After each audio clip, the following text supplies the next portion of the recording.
Hey YouTube, this is Southern Purple One. I've showed you a lot of tiny homes. I just want to talk about it again because a lot of people are struggling for a place to live. I've talked to a few. Now, granted, you have a tiny house, you're going to have land, you have to have, utilities put on it.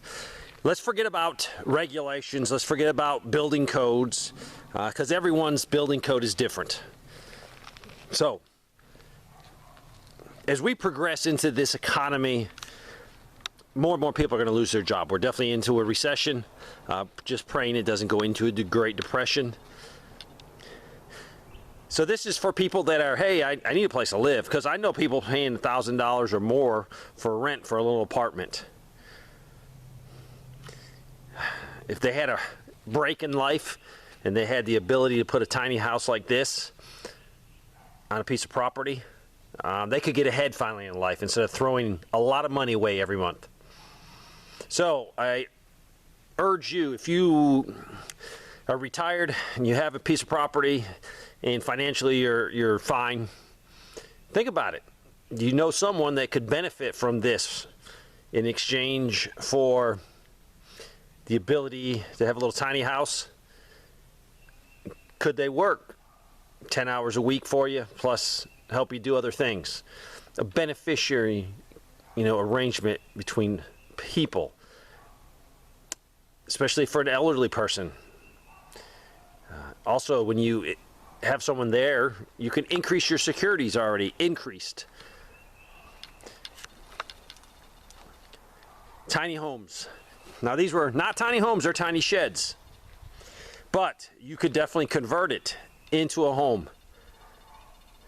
Remember during the Great Depression, people lived in Shantytown, Hooverville, and they weren't like this. This is much better than that.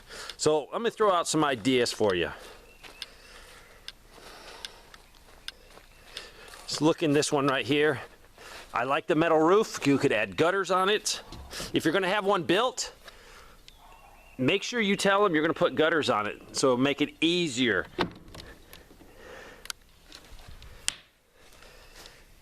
I mean, this is probably 10 by 16. Looks like 10 by 16. Has a little loft on both sides. Now, these are made out of 2x4, so that means you can only get R13 insulation in it. So if you're having one made, see if they'll make it out of 2x6s, so you can put R19 insulation in it. This one has a little front porch, much bigger. Windows, it's very, it feels bigger than it is just because of the ceiling and the barn style roof it has on it. So you have a loft on one end, a little loft on the other end. If it was me, I'd walk into the house and I'd put a kitchen right there. Just straight cabinets, cheaper. No L's, no matching up the cabinets or the countertops in the corner. Right under that window, I'd put a little table, a couple chairs. Then you have this wall right there. Definitely have room for a couch. Maybe on the other side you have a TV. If it was me, I'd have that taken out and put a bathroom in the back. So basically, the wall would come out right here for where this window is and go straight across to the other one. I'd have a door right here, a sliding door. So it's out of the way, it slides into the wall. Stand-up shower, sink, commode, and a way to get in. That would give you enough room to put a queen-size bed here. So the queen-size bed would sort of, yes, be part of the living room for additional seating. So for a new couple starting out or a single person, you could definitely have a place to live. As you can see, these are too far apart. You didn't need additional rafters in here, and these would be so you could put insulation. You could definitely add some in here. So there's a lot of things you can do in here. This size unit, you could definitely put an air conditioner in You could go with a mini split, they're more expensive. I would go with one of those freestanding units with the hose that goes out the door or out the window, but instead of going out the window, I would just permanently put it so it goes out the wall. And that would cool this place sufficiently. It'd freeze you out of here. Now granted, yes, you have to have a piece of land. Yes, you gotta have a well and septic. And that's not counting the permitting. So, has a little deck. So, harder to put gutters here unless you pre-plan it. This style roof here, very easy. So you have some gutters mounted there. You can collect the water for rainwater. Let's say you need to be really secretive and you don't want anybody knowing it's sort of like a remodeled house. Do not put doors or windows on it. Put a roll-up door on the end. And then what you do is right behind this roll-up door, you build a wall, and that will have your door in here and then big windows here. So when you're not here,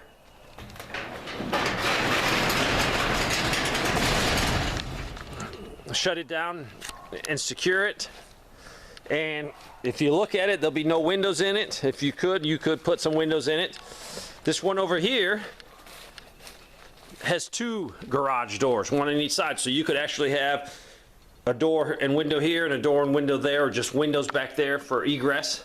And then when you're not here, so this would be more like if you're building this for a little bug out location, just additional security so people can't even get through the door. Now granted, people can get into anything nowadays, but it will slow them down. I like this style compared to the barn style. The barn style is nice because you have more room inside. I like this because down the road, if you had this set on some blocks to make it up another foot, and you want to have plenty of air circulating under there, so you don't have a moisture problem.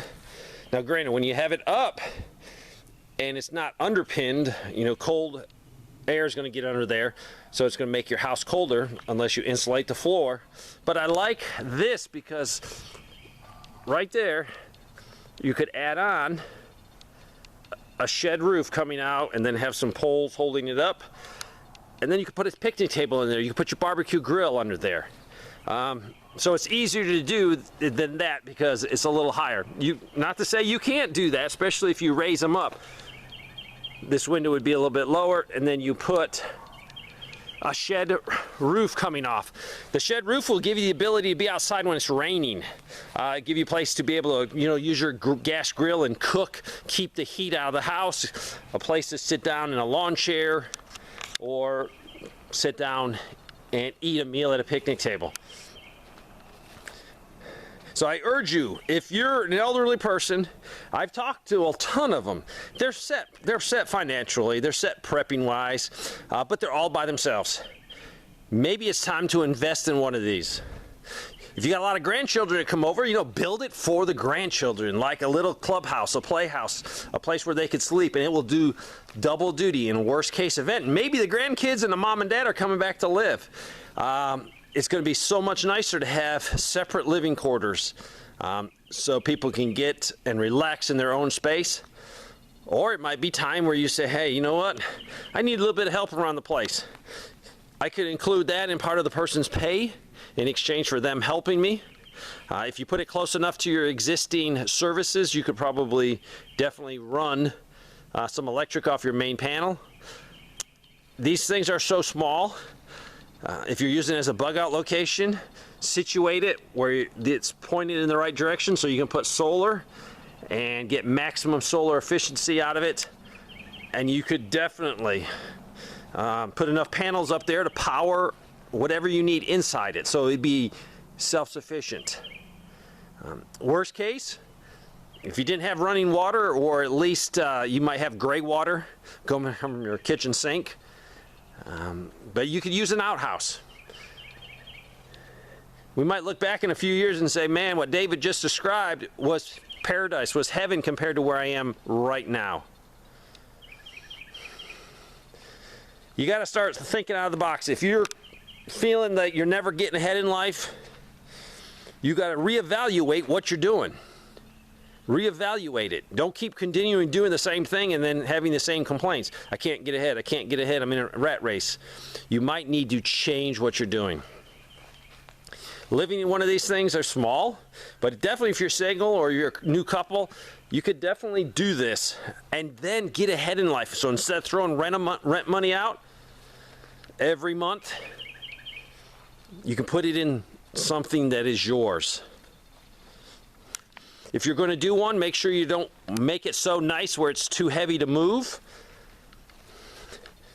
That way, in case you want to move it someday, they could come and pick it up. The smaller ones have no problems, but if you start throwing tons of sheetrock in there and tons of weight, I don't know the limits of what they can move. There's other products you can put on the wall, like a paneling material that's definitely a lot lighter than drywall. So you could check into that.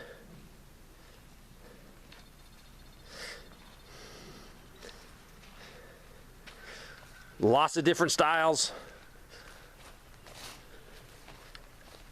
Lots of different colors. But you know what? Find one that's used. Find one that's beat up a little bit. Fix it up. And get going, insulating it, running electrical. I hope this helps. If you're in a rat race and you're stuck, you might need a whole change of way you're doing things if you want to get ahead. Thanks for watching.